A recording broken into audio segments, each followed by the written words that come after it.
Hi, my name's Tim. I'm the wastewater team leader here at Lutra. I'm here at the Levin Wastewater Treatment Plant.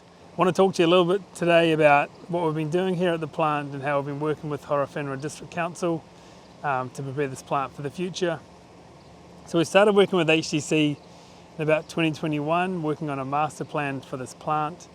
The main idea with the master plan really is to prepare this plant for the future, to cater for future growth in the region, and to make sure that any future consent conditions can be met from the discharge going to the pot. The pot is the location of the Levin Wastewater Treatment Plant's effluent disposal scheme and is situated 7 kilometres southwest of the plant. Treated wastewater is pumped from the Levin Wastewater Treatment Plant to the pot, where it is collected and then irrigated to a natural forest environment. The idea with the master plan was to answer some of the bigger questions with the plant. First one being, is the plant going to stay here? If it is going to stay here, how are we going to upgrade the plant? Are we going to wait for things to get to the end of their life and then replace them? Are we going to do proactive replacement strategies so we're ahead of things failing? At what level do we need to treat to? Kind of some of those broader questions. And through the master plan we came up with an investment strategy for the plant, which is to upgrade basically everything you see here in packages over the next 5 to 10 years. So that work's just starting now. So the first upgrade that's going to be happening is an upgrade to the headworks of the plant. So right now you see behind me there's some preparation work going on for the new influent main that's going to come to the wastewater treatment plant. The project that Lutra are working on that interfaces with that pipeline is a new headworks that's going to be installed. Well, the existing one is here, but the new one that we're installing is right where you see that leveled land down there. So it's really important that we put the new headworks in early in this process. Headworks are a key part of a plant. They protect downstream equipment. When you have things like good grit removal, it extends life on any mechanical plant that's going in. And so it really was important for us to have that project be completed first. Anything new we put in after that's going to be protected by this new headworks.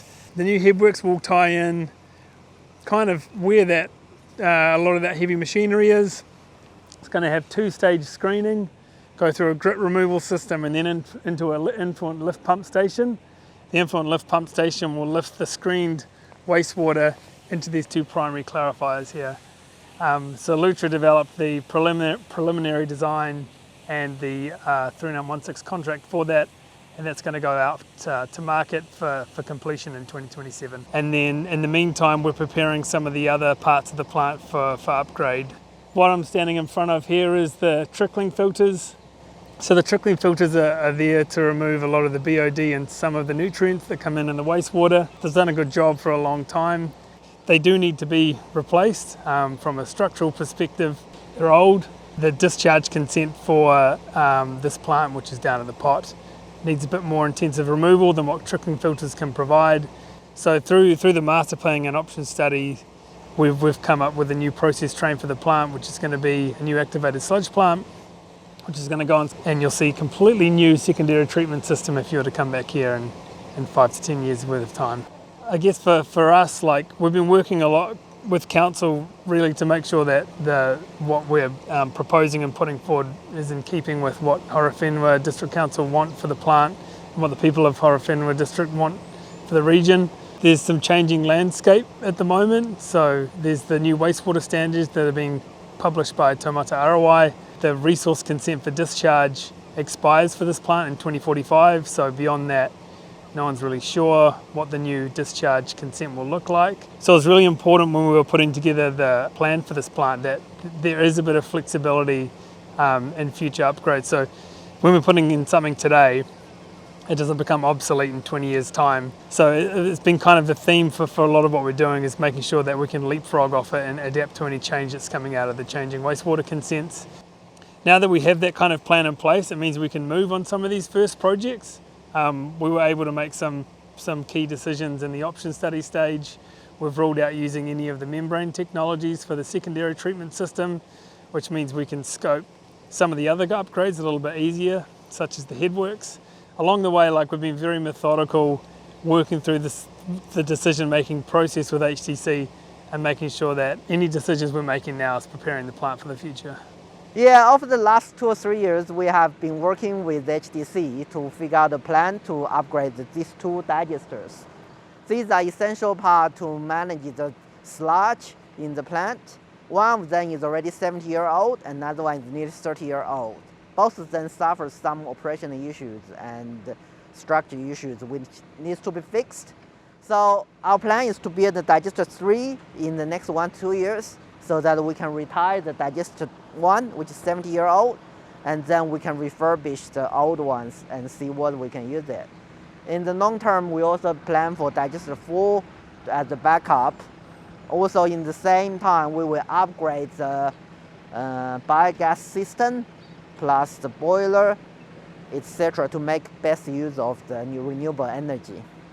So I'm here with Tomo. Tomo is one of the wastewater treatment plant operators here at the Levin Wastewater Treatment Plant. What are you looking forward to with the new plant you guys are going to be getting in the next 5-10 years? All these upgrades are probably the whole lot, really, to be honest. Yeah, it's well overdue. What are some of the pain points for you with the current ops? And is there anything you'd change if you had a magic wand? I think a lot of the stuff, obviously with the headworks, the current screens we have that we're using all the time, they're okay, but yeah, I'm looking forward to hopefully, I think with the talkers, possibly rake screens, so yeah, a bit of a pain point there, and obviously a septic unit as part of that headworks would be a good thing for not just us, but also for the septic trucks as well. Yeah. So we can also monitor how much they're unloading every time they come in. Another main thing I think too with the upgrades is obviously the odour control. I think that'd be a big one for us. And yeah, just the really outdated technology. Obviously our trickling filters are starting to actually fall apart too. So that's like the middle of the process. That's definitely a bone of contention for us. Yeah, I guess it's hard for you guys because you're catching like the back end of the asset life, right? So it's a lot of work for you guys to keep it running. A lot of the stuff's been in the entire time and just patched up. And also at the end of the process as well, trying to make sure we're compliant, heading out to our pot with the irrigation. So yeah, the old nitrogen's a bit of an issue. I think it's an issue for a lot of people all over the country. Yeah, the leachate from the landfill gets pumped in here and put through the process. So, and it's hard because of the old technology here. There's very few levers you can pull to make that better, right? Until we actually upgrade things. Yeah, that's right. It's going to be exciting.